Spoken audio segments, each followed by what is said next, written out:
Good yearbook today. Diary of a Wimpy Kid, big shot. When I made the basketball team, Mom went out and bought a backboard hoop for above the garage. I guess she was hoping I could put up extra shots on the nights I didn't have practice. But I haven't taken a single shot on that thing because the second it went up, the teenagers in our neighborhood swooped in. Ever since they took down the outdoor hoops at our school, there haven't been a lot of places where kids can play. So now they came to our house, and Dad has to park down the street when he gets home from work.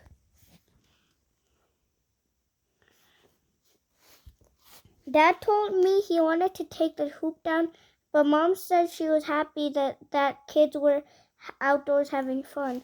I guess I wouldn't have minded too much either, but the teenagers don't know when to stop, and when they're heading to bed for the night, those guys are still out there going hard.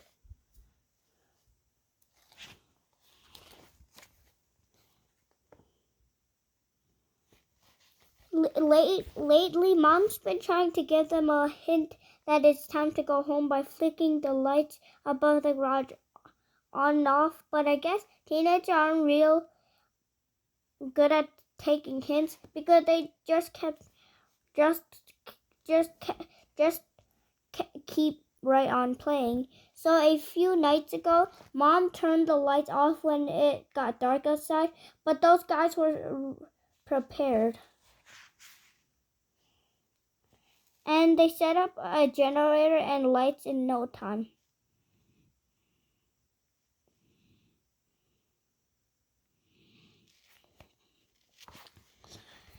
Last night, Dad reached his breaking point and called the cops, who were at the house 10 minutes later. I thought that would be the end of it, but it turns out cops like basketball too. We've kind of given up on trying to stop people from using the hoop, but I guarantee you that the first time there's nobody there out there, we're taking that thing down.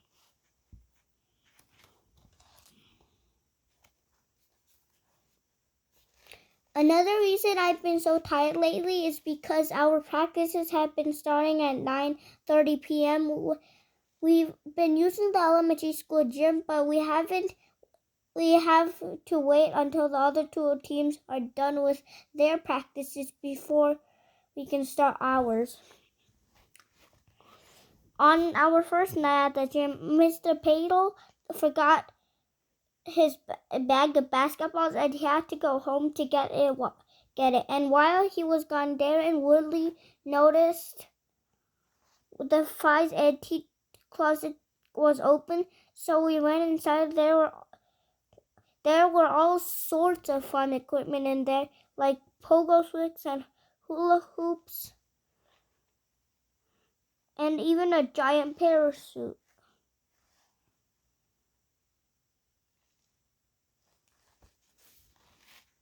It had been a long time since any of us played with that stuff, and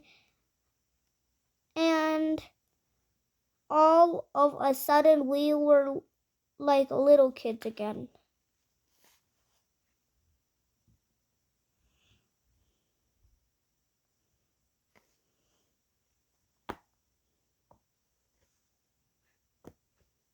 Boing, boing, boing, boing, bounce, fling.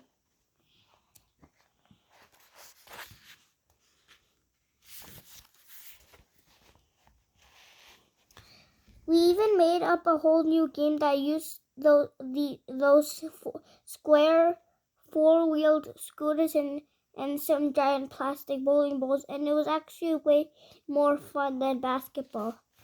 But when Mr. Padel came back with the bag of basketballs, he shut our game down. Tweet! Mr. Patel told us we were there to play basketball, not to goof around. Then he made us put everything back in the closet where we found it. I've read that basketball started off with a bunch of guys horsing around with a leather soccer ball and a peach basket, and now it's popular all over the world. But if their coach had been anything like Mr. Patel, it probably never would have happened. Donk.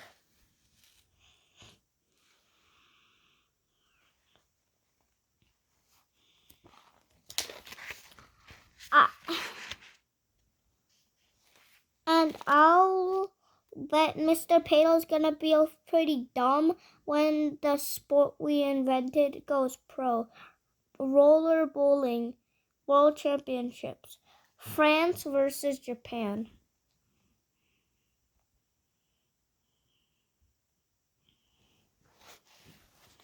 Once we finished putting all the equipment back in the closet, Mr. Patel lined us up at the foul line to practice free throws, and even after he showed us the right way to shoot, most of us couldn't get the hang of it.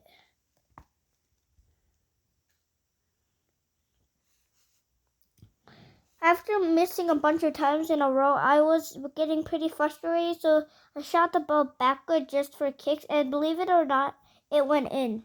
My teammates were pretty impressed, and after that, everyone tried making a backward shot. Bomb.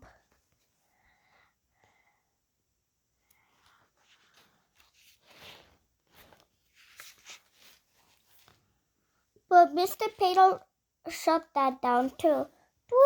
He said we were never gonna improve until we started taking things more seriously. And I tried to explain that I was better at shooting backward than forward, and maybe that the way he was teaching us was all wrong. But I guess Mr. Patel thought I was being a smart aleck, so he made me run wind sprints until the end of practice.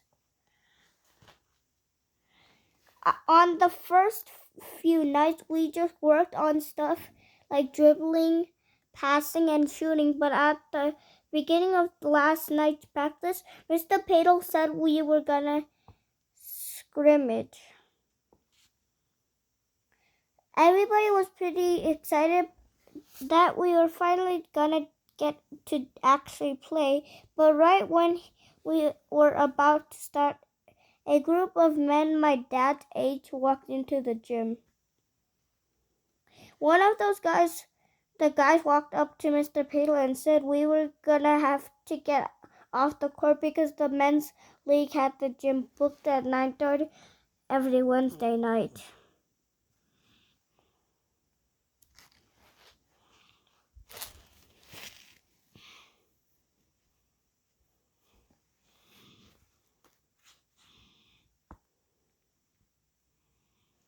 But Mr. Patel said that we had the gym until 10:30, and he double checked with the rec department that afternoon. Things started to get a little heated, but then Mr. Patel came up with a solution. He said we could play those guys in a scrimmage, and whoever won could have the court.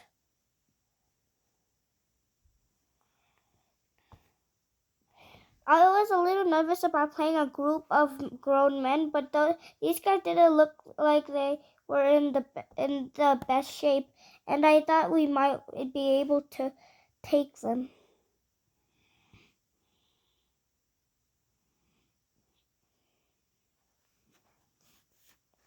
It took a long time for the men's league to warm up. I thought they were getting cold feet and were just stalling. After those guys finally finished stretching, we got started. We won the tip-off, and I figured we were on our way to an easy win, but it was all downhill after that.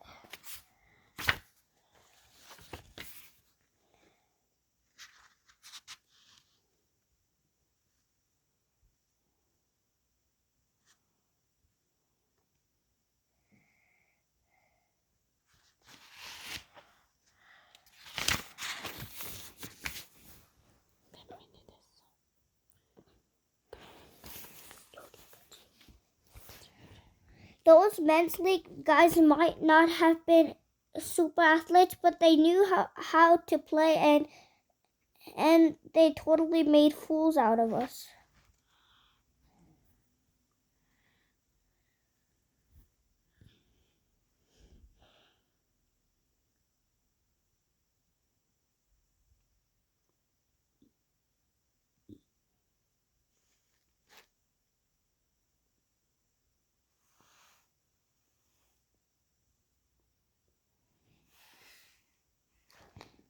The whole time they never stopped talking, and I hate to admit it, but they were really getting inside our heads. Zip, bounce, fling, snag.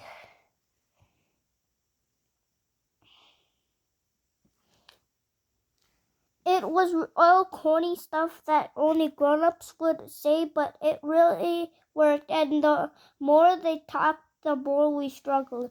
You reach, I teach. You reach, I teach. I'm breaking ankles out here. Stumble, trip, bounce. I'm calling bank.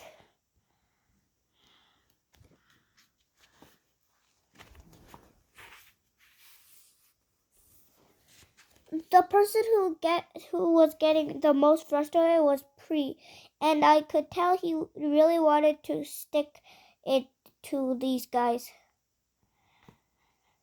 But they figured out that Pre was our only good player, and whenever he'd get the ball, they were all over him.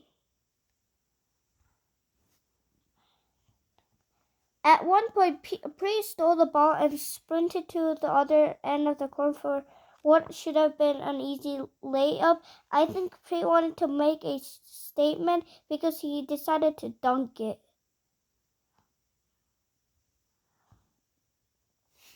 We were all pretty excited to see Pre throw it down, but I guess he needs to grow a few more inches before he's ready for that. Clang. Pre landed awkwardly on his ankle, and even though the game wasn't officially over, I think the men's league saw it as a win.